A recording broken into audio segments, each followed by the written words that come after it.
لڑکی اپنا نکاح غیر کفو میں کر لے اپنے باپ دادا کی اجازت کے بغیر، فَنِكَاحُهَا بَاطِلٌ بَاطِلٌ بَاطِلٌ، تو یہ نکاح نہیں ہوگا نہیں ہوگا نہیں ہوگا، ٹھیک ہے؟ کفو کا کیا مطلب ہے؟ ہم پلہ ہونا۔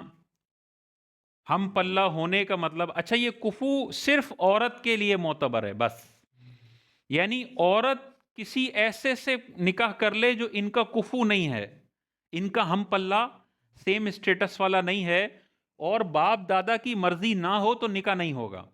لیکن مرد کسی عورت سے نکاح کرے اور یہ سیم اسٹیٹس کے نہیں ہے تو نکاح ہو جائے گا، چاہے باپ دادا نہیں مانتے پھر بھی نکاح ہو جائے۔ یہ عورت کی سیکیورٹی کے لیے ہے کہ بیچاری عورت نہ سمجھ ہوتی ہے بچی، وہ کسی غلط خاندان میں از خود نکاح کر دے گی کسی چرسی موالی سے، تو وہ نکاح نہیں ہوگا جب تک باپ یا دادا جو سمجھدار ہیں وہ اس نکاح کو اوکے نہ کریں۔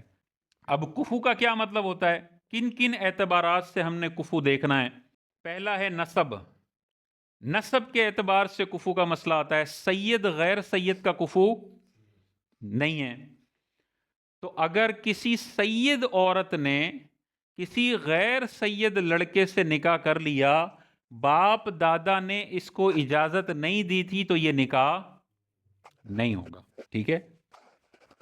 لیکن اگر باپ دادا کی اجازت سے سید لڑکی کا نکاح غیر سید سے ہوتا ہے تو یہ نکاح ہو جائے گا۔ باپ اگر چاہے تو خود غیر کفو میں اگر وہ بہتر سمجھتا ہے تو نکاح کر سکتا ہے، لیکن بچی خود سے کرے گی تو وہ نہیں ہوگا۔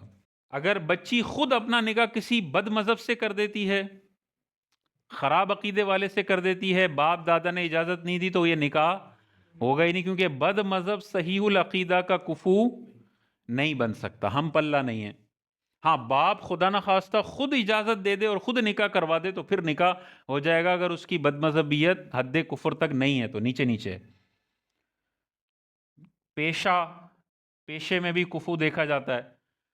لڑکی کا جو خاندانی سٹیٹس ہے وہ بڑا اعلیٰ خاندان ہے، اور اس نے اپنے ماں باپ سے بغاوت کر کے کورٹ میں جا کے شادی کر لی کسی ڈرائیور سے، کسی چوکیدار سے، کسی گارڈ سے، تو عورتوں کی سیکیورٹی کے لیے یہ حدیث پاک ہے کہ جو بچی باپ دادا کی اجازت کے بغیر ایسے رذیل پیشے والے سے شادی کر لے کہ جس سے شادی کرنا اس لڑکی کے خاندان والوں کے لیے شرم و عار کا سبب ہو، شرمندگی کا سبب ہو، وہ کفو نہیں بنتا۔ تو بڑی سیٹھانی کے لیے ڈرائیور لڑکا کفو نہیں ہے، لیکن باپ دادا خود کر دیں تو پھر ہو جائے گا نکاح، بچی خود از خود جا کر نہیں کر سکتی۔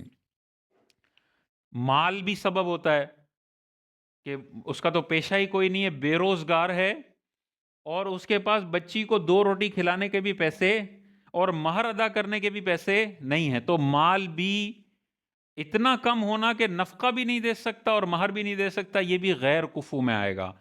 تو بچی خدا نہ خواستہ باپ دادا سے بھاگ کے کہیں کورٹ میں شادی کر لیتی ہے اور کسی بے روزگار سے کرتی ہے جو خود ابھی اپنے ابا کے ٹکڑوں پہ پل رہا ہے، وہ کیسے اپنی بچی کو پالے گا؟ بعض اوقات کالج یونیورسٹی میں اس طرح کے کیسز آتے ہیں، تو ان کو یہ مسئلہ ذہن میں رکھنا چاہیے، باپ دادا کی اجازت کے بغیر اگر کسی بے روزگار ہے لیکن اس کے بعد اپنے جیب میں بھی پیسے نہیں ہے کہ مہر بھی نہیں دے سکتا اور بچی کا کھانا پینا بھی افورڈ نہیں کر سکتا، نفقہ نہیں دے سکتا، رہائش نہیں دے سکتا، تو یہ کفو نہیں ہے، یہ نکاح نہیں ہوگا۔ باپ دادا چاہیں اپنی مرضی سے تو پھر نکاح کر دیں، ورنہ از خود یہ عورت کا نکاح نہیں ہوگا۔